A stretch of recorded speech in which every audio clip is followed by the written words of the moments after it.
Assalamualaikum warahmatullahi wabarakatuh. Waalaikumsalam warahmatullahi wabarakatuh. Baik, sebelum kita mulai pembelajaran kita hari ini, agar pembelajaran kita hari ini lancar dan berkah, mari kita mulai pembelajaran kita hari ini dengan membaca doa. Doa akan dipimpin oleh Muhammad Khayyamsah.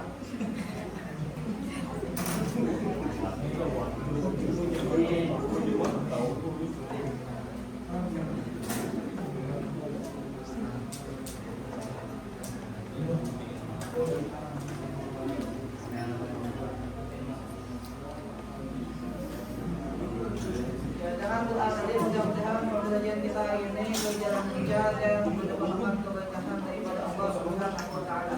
Amin. Bapak hari ini kita tapi panjang mudah menjelaskan karena Bapak ada kesibukan di luar. Jadi Bapak di sini selesai saja menjelaskan sendiri karena Bapak di luar sana ada menjalankan suatu bisnis. Bersama Bapak Agus Gianul mengenai masalah kapal tongkang.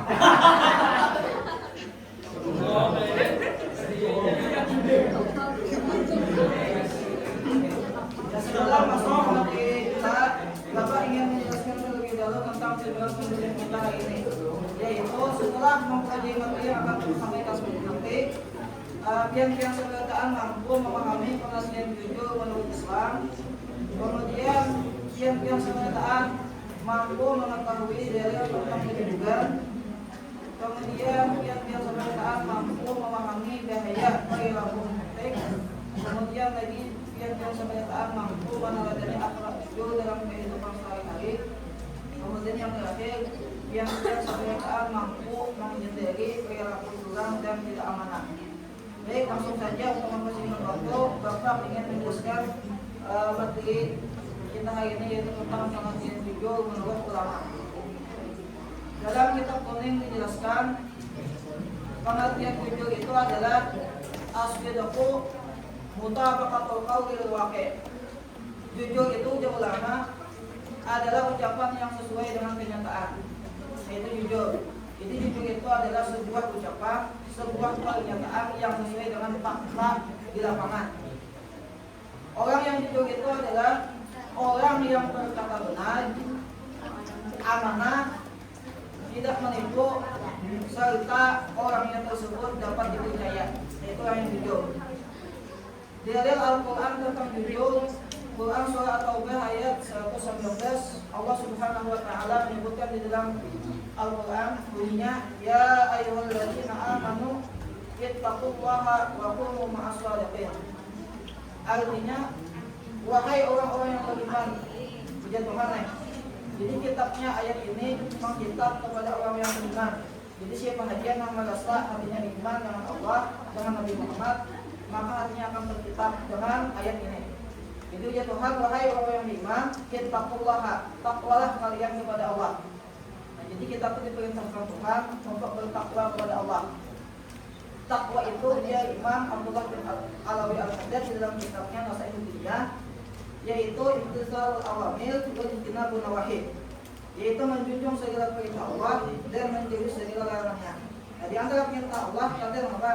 Yaitu kita apa? Wa kunu ma'as shadiqin.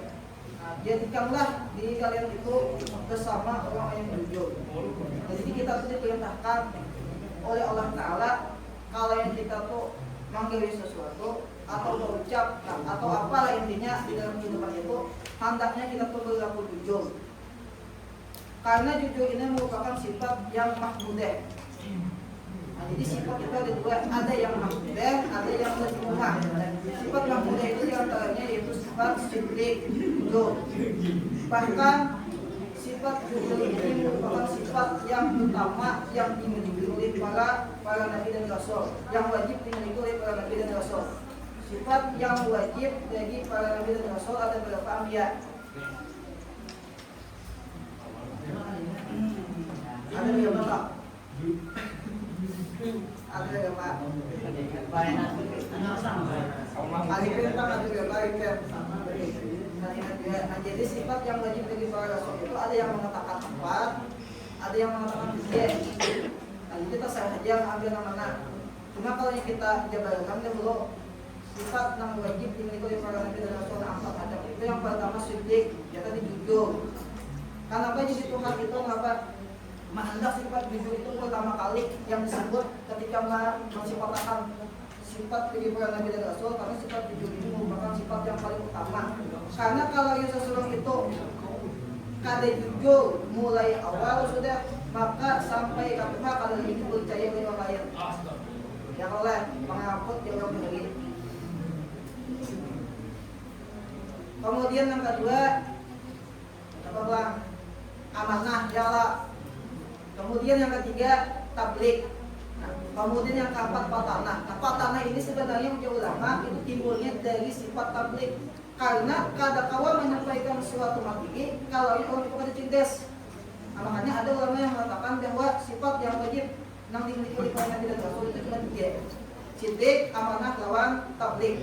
Karena patanah itu sudah masuk di kategori tablik tadi. Nah, cuma kita tetap mengambil yang empat tadi ya Allah. Soalnya orang kampung ini punya lain ada orang banyak ini pada sesat. Ya Allah, yang ada sesat dia orang saja. Ternyata sifat wajib bagi para nabi dan rasul istri ada 4 ya Allah. Ada yang mengatakan tiga bisa pada sesat ya. Nah, jadi kita kembali tadi. Jadi dalam Al-Quran tentang jujur, Quran surah Taubah ayat 119. Nah, bunyinya tadi ya ayyuhalladzina amanu ittaqullaha wa kunu ma'as sholihin. Wahai orang-orang yang beriman, bertakwalah oleh kalian kepada Allah dan jadilah kalian itu bersama orang-orang yang jujur. Nah, orang-orang yang jujur di sini ulama mengatakan sholihin di sini para nabi dan rasul dan para wali-walinya Allah. Jadi di dalam ayat ini Allah Subhanahu wa taala memerintahkan kepada kita untuk bersifat jujur. Kemudian orang jujur itu termasuk ciri orang beriman. Kalau yang orang munafik, ini itu kadang bersifat jujur. Ayatul munafik kan udah nabi nih talasun. Tanda atau ciri orang munafik itu ada 3 macam. Dia haddatsa kadzaba, apabila dia berucap atau dia pakai rambut. Ya kalau berdusta. Wa idza wa'ada akhlafa, apabila dia berjanji, aku dia kena punya lulus sekolah, lulus kuliah apa kayak kita apa mengawin kajian. Sekali lulus, sekali lain. Nah, itu namanya apa? Apa namanya tuh ada jujur. Artinya apa? Ada sifat sebagaimana orang iman. Jadi wa idza wa'ada akhlafa, orang munafik itu apabila dia berjanji dia menyalahi janjinya tadi. Nah, wa idza khana, pulang apabila dia diberi, wa idza tumina, apabila diberikan amanah dia itu khana, khianat. Lanjut. Bapak Agus mendangi lagi di luar.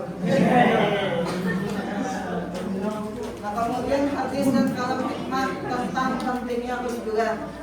Rasulullah Shallallahu Alaihi Wasallam bersabda, pujian Nabi nih. Kalau yang punya hadisnya ini teks Arabnya, apa namanya itu? Asfiruhu. Alaikum bisidqi, pujian Nabi nih. Hendaknya kalian itu bertatarusan bersifat jujur. Kenapa? Fa inna sidqa yahdi ilal birri. Karena sesungguhnya sifat jujur itu dapat membawa si pelakunya itu kepada kebaikan. Jadi kita tulis sifat jujur, hai kebaikan pun apa mudah mendekat kepada kita. Ada kisah seorang pemuda budak PHG yang mengirupah kepada salah seorang majikan yang mempunyai kebun yang begitu banyak. Lalu pada suatu hari si majikan ini berjalan-jalan hendak mancing kebun ampunnya yang ditunggui, yang dijajaki oleh si pemuda budak tadi. Setelah datang si majikan tadi ke kebunnya, lalu si majikan tadi hendak merasai buah yang ada kebunnya tadi. Lalu dia panggil laki-laki yang menjaga kebunnya tadi untuk mengambilkan satu buah untuk dia makan.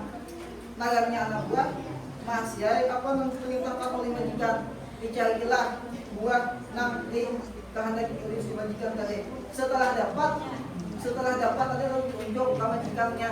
Setelah diambil oleh majikan lalu digasani, sekalinya buah yang diambilkan oleh si pemuda tadi sekalinya buahnya masam, buahnya masam, layarnya masam, salib si majikan tadi.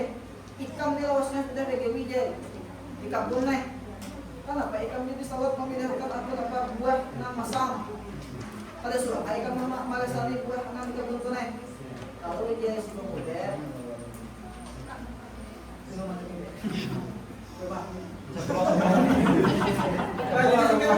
singkat cerita punya si pemuda tadi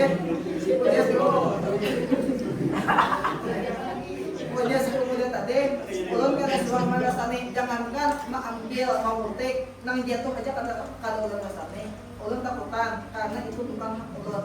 Setelah pandangan itu singkat cerita nih lalulah dikawinkan si laki-laki yang tidak tadi lawan si anak si gajah.